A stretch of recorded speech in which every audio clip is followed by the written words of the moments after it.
Hey YouTube, today I'm going to show you how to actually find your board ID for your tablet. In other words, sometimes what will happen is that these tablets, they become non-functional and you cannot access them. For example, it becomes stuck on the boot logo.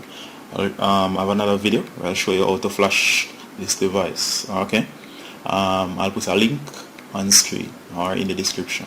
But for today I'm going to show you how to, one, identify your board ID number, and two, how to actually go about finding your firmware, your flash file for these Chinese tablets using that ID number. Alright, so we're gonna go ahead and open this up. So this is a standard generic Chinese tablet. Right, you'll notice it from the usual design. Normally the manufacturers place different logos on them, such as Alldaymall or iRulu or whatever.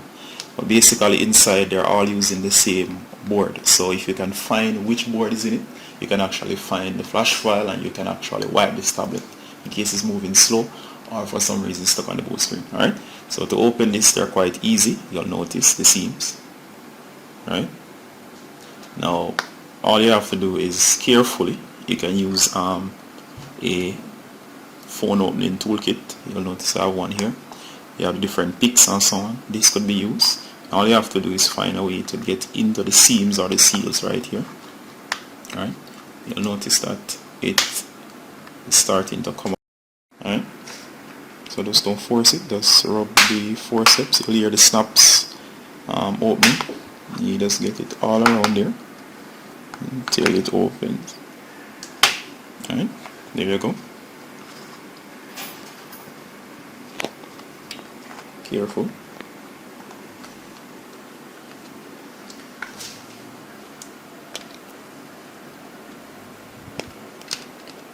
Okay.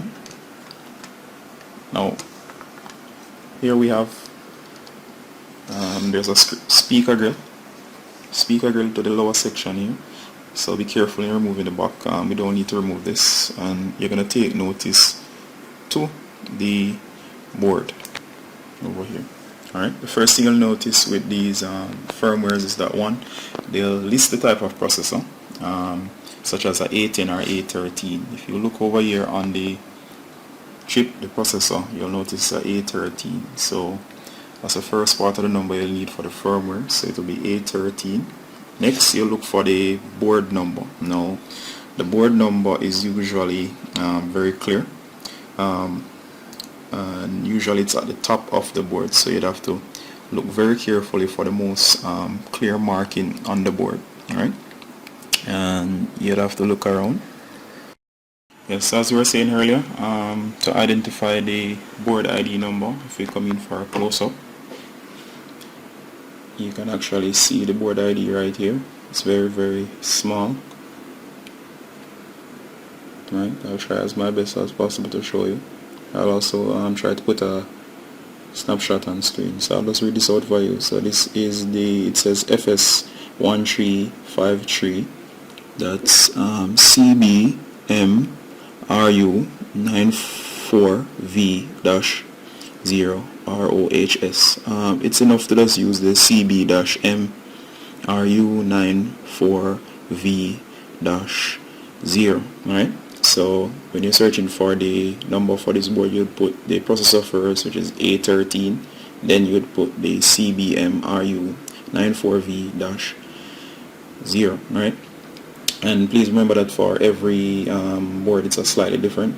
It's easy to find the board ID. All you have to do is to search a board. Normally it's the one number that's on the board, or if there are other numbers, it's the most dominant one. Sometimes they'll also put the date of manufacturing beneath that number. Alright, so this has been a tutorial on how to actually find your Chinese tablets ID, board ID, and the processor number, so you can find the firmware version. I'll put a link to my website in the description where you can actually find a list of the firmware, or you can request your firmwares. Right, I'll find them and list them as a part of the article. Right, so basically you can see on the other side. Also, to close this back up, all you have to do is just simply put on the back cover and with some force to snap back into place, and that's it. Alright guys, thanks for tuning in and bye.